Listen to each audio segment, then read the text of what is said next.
Good morning and welcome back to the Great Journey podcast. We are continuing our read aloud through Tiger's Great Journey, again written by our chief instructor, Sensei Marty Callahan. And today we are on chapter 4 called Small in Comparison to the Vast Universe. It was a Thursday evening. As the clock struck 6 p.m., Aaron, the class leader, gave the command to line up. The students who were ready quickly but calmly came onto the floor and began to organize themselves by teams. The students who were not ready moved a lot faster to avoid being late. Once all were in their places, Aaron gave the commands to face the guests, bow, turn, and face the front. Then he continued with the commands to sit in seiza, meditate, stop meditating, bow to the front, and bow to sensei. The students had learned that the front of the room was a special place called shomen, or front. The reason Gichin Funakoshi and Masatoshi Nayakama's pictures were on the front wall was because they had made major contributions to the art of Shotokan Karate. They were the karate ancestors, and showing respect to them was akin to showing respect to one's parents, grandparents, and family elders who had done so much to make life better for others. Also on the front wall were the American and the Japanese flags, because this was the United States, but Shotokan Karate came from Japan. Shotokan Karate Leadership Schools believe it is their duty to do all they can to maintain good relations between the US and Japan. After the warm-up exercises, a sensei came back out onto the floor and asked Aaron to discuss humility with the class. Sensei was confident that he could turn this topic over to Aaron because although Aaron was only 10 years old, he had spent much time studying character traits, particularly the character trait of humility. Tiger was very curious to hear what Aaron had to say because he knew that it wouldn't be much longer before he'd be doing what Aaron was doing right now. Also, Tiger thought humility meant to be put down, and if it meant that, he was confused as to why it would be a leadership trait. Humility, began Aaron, is the quality of being humble, and being humble means to see yourself as small in comparison to the vast universe. Aaron explained that there was a lot of benefit to seeing yourself as being small. If people thought of you as being insignificant, they would leave you alone. This didn't mean that you didn't respect yourself or conduct yourself with dignity. It meant that when you looked at the world as a whole, you recognized that you were only a very small part. After all, there are nearly 7 billion people on Earth, and you are only one of them.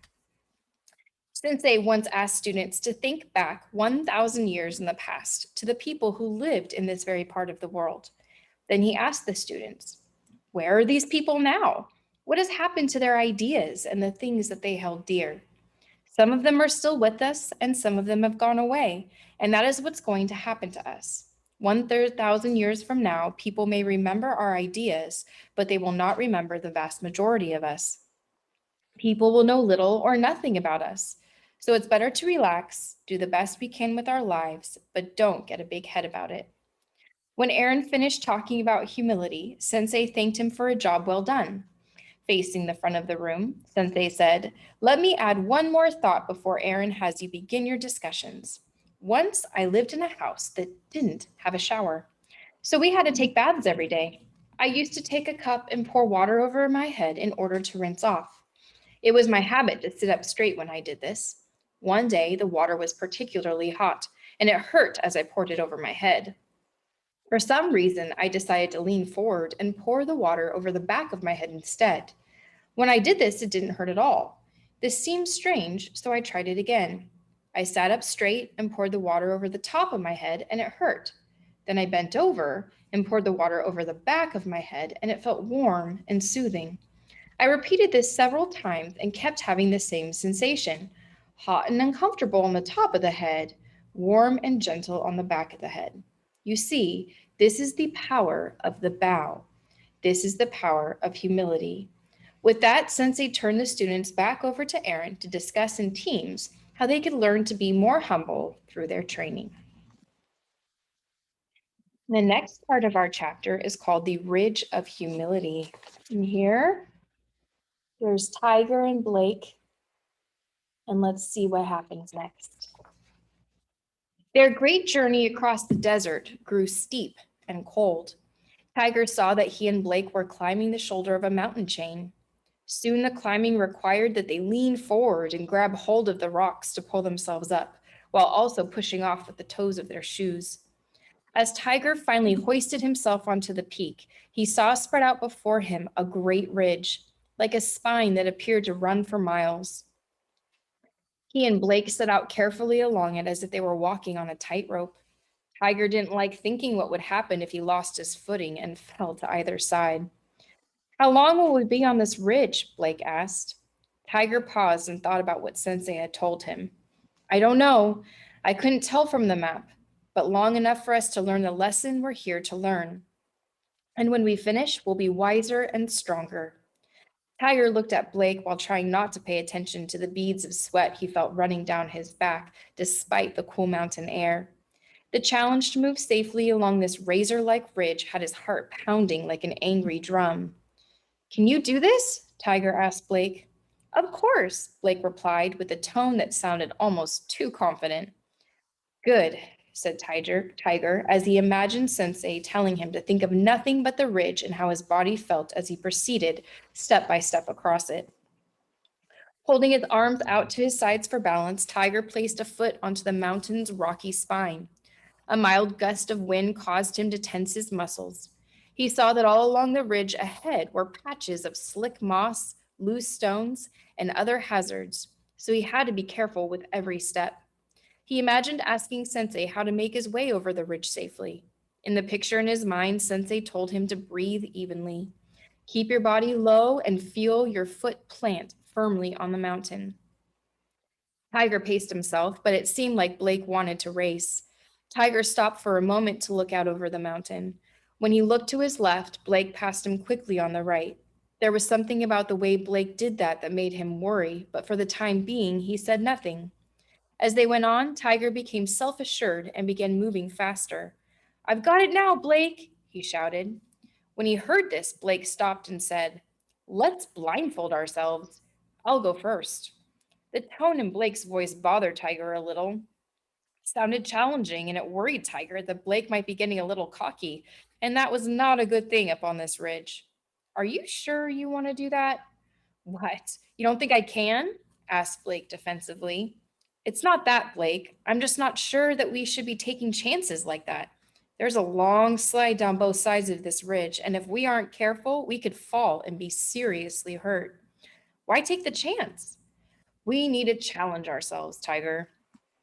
Tiger agreed that Sensei would tell them to challenge themselves, but he didn't think it was a good idea to do that now.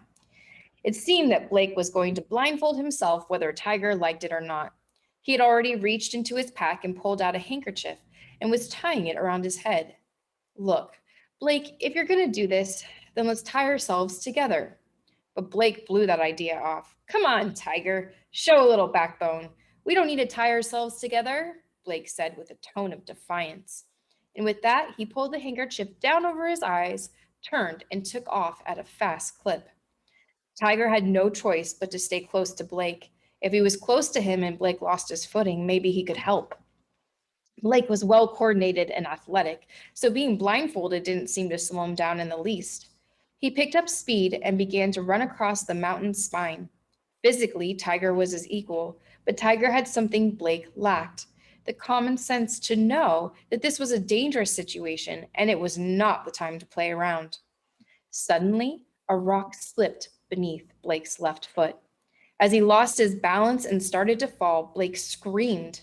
He felt a hand grab his collar and yank him upward. Tiger pulled him back to the safety of the ridge. Blake took off the blindfold, sat down, and looked at Tiger. "Thanks, Tiger," he said rather sheepishly. "I thought I was a goner." "What happened there?" "I just stepped on a loose rock." "No, what really happened?" When Blake didn't answer, Tiger said, "I think you got cocky." "Yeah, I think I did." Tiger recognized that this was an important acknowledgement for his friend to make, but wondered if he would act on it. "You put both of us in danger by acting that way, Blake. I need you to not do that again. Will you promise me that?" "Yes."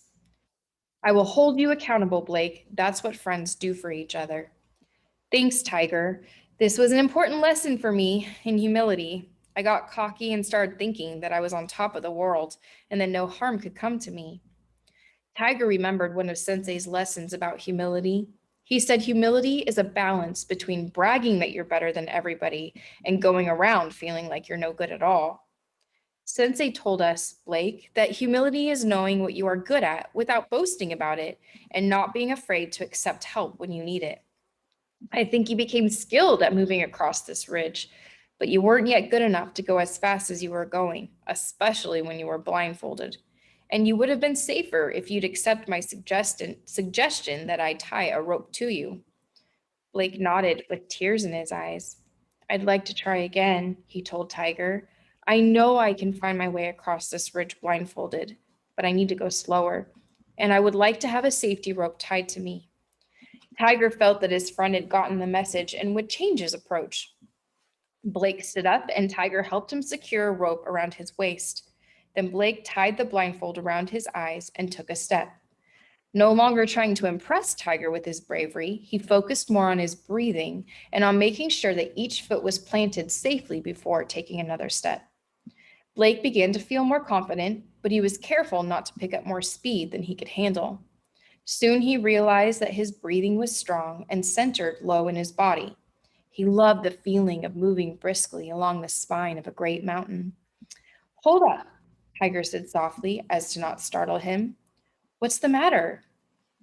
Nothing. Just take off the blindfold. Blake lifted the handkerchief and saw that they were within a few feet of the end of a great long ridge. He saw the meandering path that would take them down other adventures and other challenges. You did well, Tiger said, helping his friend to remove the safety rope. Thanks, Blake replied, but I couldn't have done it without you and a little humility. Let's check the map again, Tiger said as he pulled it from his pack. And sure enough, an image of a figure in seiza appeared on it with the word humility.